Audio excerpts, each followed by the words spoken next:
आगामी आपातकालीन स्थिति से निपटने की तैयारी को लेकर अलीगढ़ एयरपोर्ट पर शुक्रवार को मॉक ड्रिल यानी एयरपोर्ट इमरजेंसी एक्सरसाइज का आयोजन किया गया। इससे पूर्व निर्धारित अभ्यास से पहले ही एयरपोर्ट प्रशासन एवं सुरक्षा एजेंसियों द्वारा व्यापक तैयारियां की गई। सिविल डिफेंस के उपनियंत्रक के आदेश एवं सहायक उपनियंत्रक के निर्देश में सिविल डिफेंस अधिकारी सीपी सिंह और योगेंद्र सिंह के नेतृत्व में 47 जवानों की टीम एयरपोर्ट पहुंची। वहां एयरपोर्ट निदेशक के साथ समन्वय स्थापित करते हुए सुरक्षा व्यवस्था की बारीकी से समीक्षा की। मॉक ड्रिल में आपदा प्रबंधन, स्वास्थ्य विभाग, पुलिस, अग्निशमन विभाग, एनडीआरएफ और सिविल डिफेंस की सक्रिय भागीदारी रही। अभ्यास का उद्देश्य एयरपोर्ट पर किसी भी आपात स्थिति में त्वरित और समन्वित कार्रवाई सुनिश्चित करना था। प्रशासन का कहना है कि नागरिक सुरक्षा सर्वोपरि है और इस दिशा में सभी विभाग मिलकर मुस्तैदी से कार्य कर रहे हैं। ये मॉक ड्रिल न केवल आपदा प्रबंधन की तैयारी का हिस्सा है, बल्कि इससे संबंधित सभी एजेंसियों के बीच तालमेल को भी मजबूती मिली है।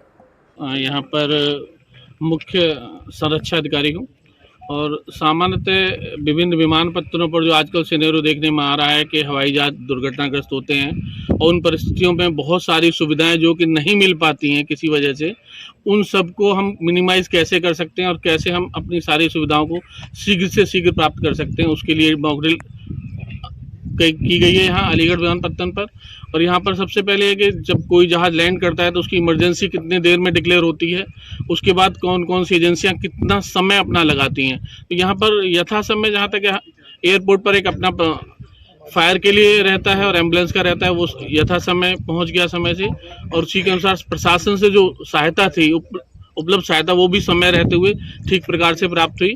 अभी ये है कि यहाँ से जो पेशेंट जो इंजरी होती है तो एम्बुलेंस कितना टाइम हॉस्पिटल जाने में लेती है और हॉस्पिटल से आने में कितना समय लगता है, वो यहाँ पर कैलकुलेट किया जाता है। अगर कोई फायर सर्विस है बाहर से आ रही है, उसे कितना समय लगेगा। अगर कल को इस विमानपत्तन पर कोई इस तरह की हादसे की स्थिति होती है तो उन परिस्थितियों से निपटने के लिए हम और क्या क्या कार्रवाई करना हमारे लिए उचित होगा। क्योंकि कुछ चीज़ों में हमने देखा है, जैसे कुछ एम्बुलेंस 1-2 लेट हो गई हमारी, या एक फायर सर्विस थोड़ा सा एक क्रैश टेंडर लेट आ गया, तो उस क्रैश टेंडर को और हम शीघ्रता से कैसे लाएं इस एयरपोर्ट पर।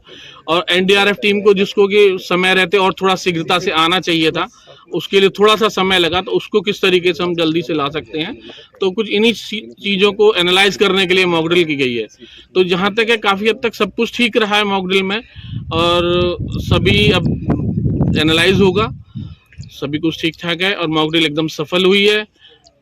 सर, क्या जो है, जो सामान्य नागरिक हैं, उनको भी इस तरह की मॉक ड्रिल सीखनी चाहिए?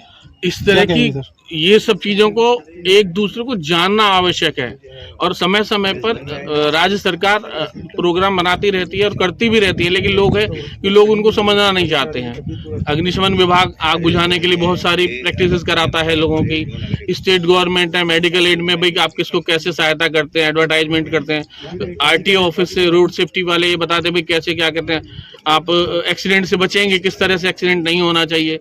और इन सब के साथ स्टेट गवर्नमेंट का सभी के लोगों को कोऑपरेशन चाहिए, सब लोगों को साथ साथ इन सब चीज़ों को सीखना उचित होगा। ये मॉक ड्रिल का मुख्य उद्देश्य यही है कि किसी विमानपत्तन पर यदि कोई ऐसी घटना घटती है जिसमें जान और माल की हानि हो सकती है, उसको कितना कम से कम किया जाए। तो इस परिस्थिति में जैसा कि आज यहाँ पर मॉक ड्रिल हुई है, और जो हमारा टाइम स्लॉट आया है एम्बुलेंस पहुँचने का या फायर सेक्शन पहुँचने का या और कोई एनडीआरएफ की हमारे पास एड होने का, वो बहुत ही अच्छा टाइम निकल कर क्या है, जो विद इन टाइम है। मतलब ये हमारा टाइम आपका 10 मिनट के अंदर का है हमारी इमरजेंसी डिक्लेयर होने का, जो किसी भी स्टेशन के लिए एक बहुत अच्छी बात होती है। क्योंकि इसमें सबसे अच्छा पहलू ये है कि हमारा अलीगढ़ ज़्यादा दूर नहीं है। यहाँ पर जो सिटी है अलीगढ़, वो सिटी यहाँ से मात्र 8 किलोमीटर है। फायर सर्विसेज हमारी यहाँ से 10 किलोमीटर दूर है।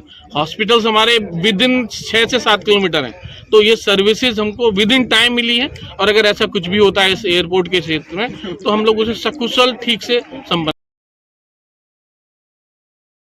अलीगढ़ सर, यहाँ पर किस तरह की मॉक ड्रिल की गई है? यहाँ पे जो है एक मॉक ड्रिल की गई एयरपोर्ट अथॉरिटी पर कि एक जो है प्लेन क्रैश हुआ है और उसमें कुछ लोग फंस गए हैं और आग भी लगी है। तत्काल इस सूचना पर जो है एडीएम प्रशासन सर और सिटी मजिस्ट्रेट, एनडीआरएफ की टीम और सीएमओ, अन्य और बॉडीज जो है प्रशासन की पहुंची, और तत्काल फायर को जो है 10 मिनट के अंदर कंट्रोल किया गया, जो यहाँ पे फायर टेंडर क्रैश है के माध्यम से। और उसके बाद जो है अन्य जो है गाड़ियाँ तत्काल आईं और मौके पर सारे जो है फंसे हुए व्यक्ति जो थे, जिसमें जो है 8 लोग जो है इंजर्ड थे, उनको तत्काल जो है राहत के लिए भेजा गया। कुछ कठिनाइयां हुई जिसे एनडीआरएफ की टीम और फायर सर्विस से संयुक्त टीम ने जो है उस कैजुअलिटीज को निकाला और अभी जनपद के विभिन्न हॉस्पिटलों में भेजा गया है। सर आने वाली इस जो मॉकड्रिल की जा रही है तो आने वाली घटना के लिए की जा रही है। बिल्कुल हम प्रिपेयर्ड रहें कि कोई भी अगर हमारी घटना हो तो हम कितना समय में रिस्पांस करके कितनी जो है कम से कम जो है नुकसान में जो है हम कितनी जो है जान और माल की सुरक्षा